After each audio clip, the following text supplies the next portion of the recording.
आपने दर्शन करा दिए जहाँ आदि प्राचीन शिव व शनि मंदिर है। गजब, क्या बात है। चलो मैच में देखेंगे तो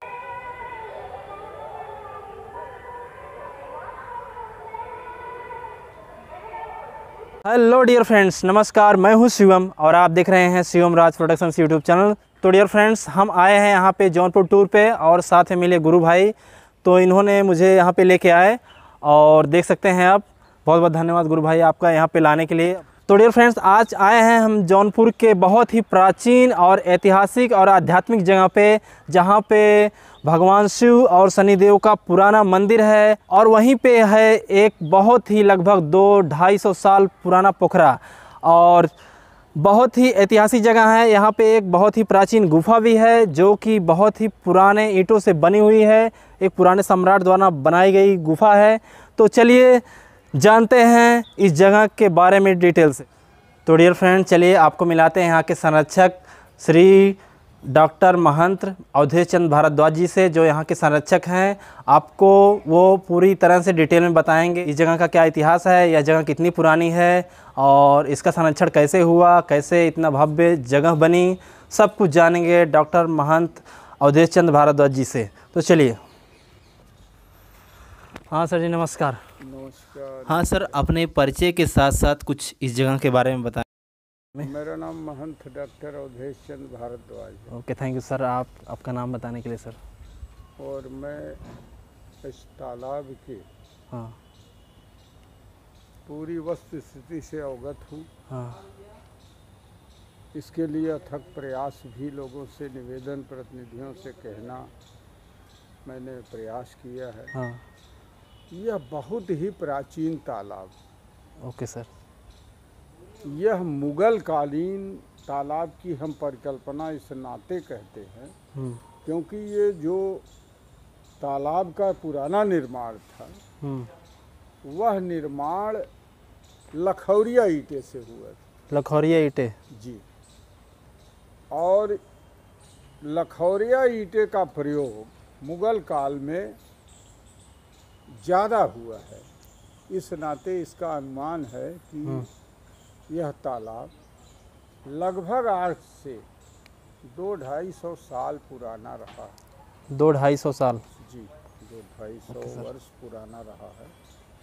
लेकिन बीच में यह तालाब बहुत जीर्ण शीर्ण और बहुत ही फदीहाल अवस्था में था।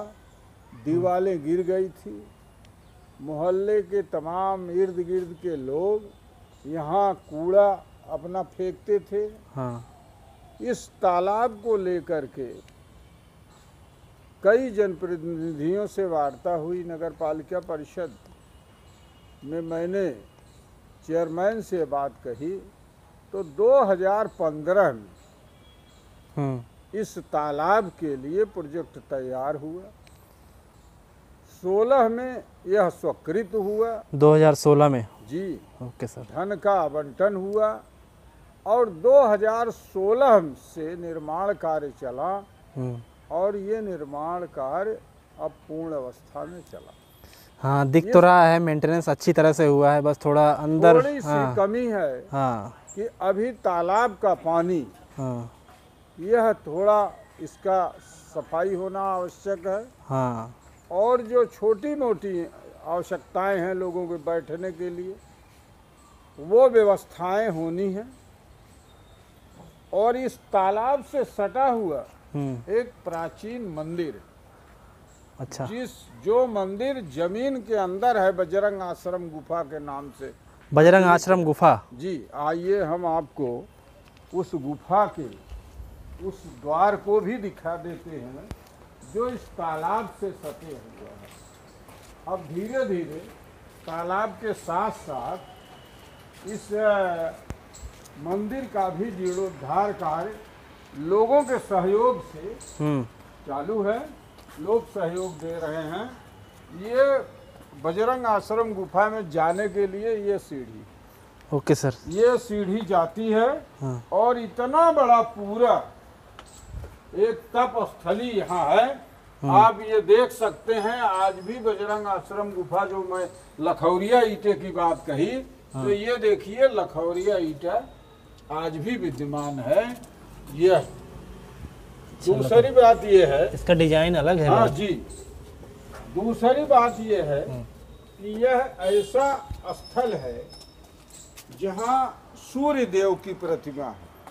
हमारे इस जनपद में कोई ऐसा मंदिर नहीं है जहाँ सूर्य देव की लाट विराजमान हो। आइए मैं उस लाट को भी आपको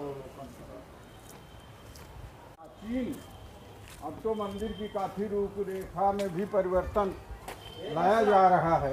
देखिए लोगों के जन सहयोग से बन रहा है। वो देखिए सामने सूर्य देव का लाट, ये जो वो इस साइड सामने घड़े के उस तरफ। हाँ, और ये शिव जी का मंदिर है, बड़ी प्राचीन मूर्ति गणेश जी की है, हनुमान जी की है, और ये शनि देव यहाँ विराजमान है। शनि देव शनि देव का ये मंदिर है। देखिए पत्थरों से बना हुआ। तो ये बड़ा ही ऐतिहासिक और बहुत ही आध्यात्मिक केंद्र रहा है। यहाँ बहुत बड़े बड़े संत महात्मा यहाँ तप करते थे। यह उनकी तपस्थली रही है। तो इस समय इस अवस्था में है और अब धीरे धीरे अब देखिए जन सहयोग से मंदिर का निर्माण और लोगों के स्नेह से ये सब कार्य संपादित हो रहे हैं। यह इस तालाब का महत्व है।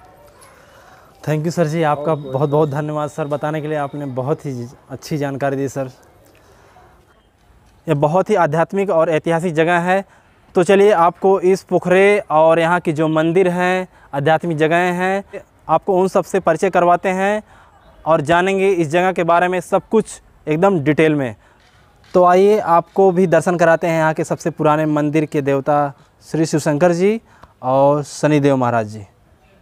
और यहाँ पे इन्हीं देवताओं के साथ साथ में भगवान सूर्य की भी प्रतिमा बनी हुई है।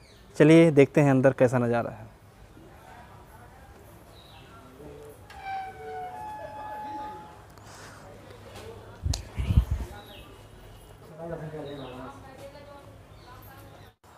तो डियर फ्रेंड देख सकते हैं आप, सबसे छोटी मूर्ति गणेश जी की है। बीच में कलश है और सेंटर में जो है सूर्यदेव विराजमान है और बगल में श्री शिवशंकर देख सकते हैं। बाकी फ़ोटोज़ लगी हुई हैं सबकी।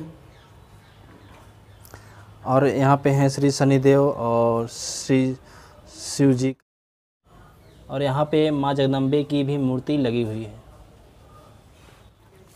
और गाइस बजरंग गुफा के जस्ट ऊपर ही बजरंगबली की बहुत बड़ी मूर्ति है।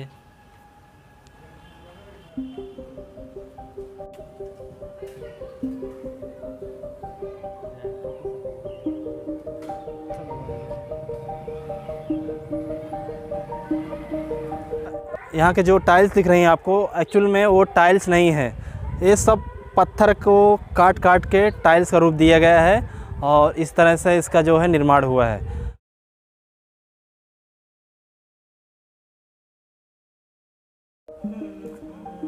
यहाँ पे फूल और सुंदर सुंदर पत्ती वाले कुछ पेड़ भी लगाए गए हैं, देख सकते हैं आप।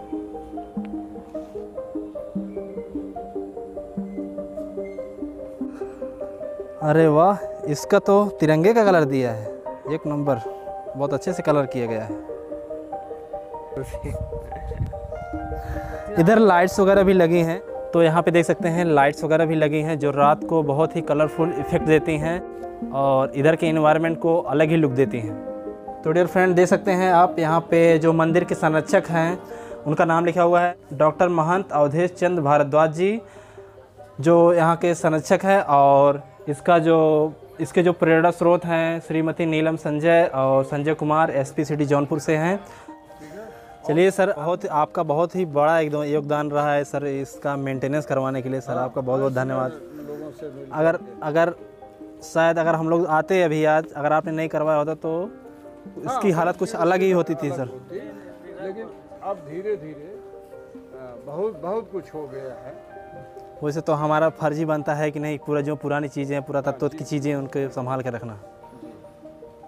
लेकिन ये है कि अब बहुत सुंदर हो रहा है धीरे धीरे। और इस आध्यात्मिक केंद्र को नगर के अंदर, पूरे नगर के अंदर, जौनपुर नगर के अंदर ऐसा आध्यात्मिक केंद्र कोई नहीं। ठीक है सर, हम लोगों को कोई बताया भी नहीं, हम लोग तो मैप पे देख रहे थे, तो मैप पे ऐड था ये जगह, तो हम लोग आए। अच्छा हुआ आप भी मिले, बहुत बहुत धन्यवाद आपका सर। चलो थैंक यू सर बताने के लिए, सब कुछ करने के लिए सर, आपका बहुत बहुत धन्यवाद सर।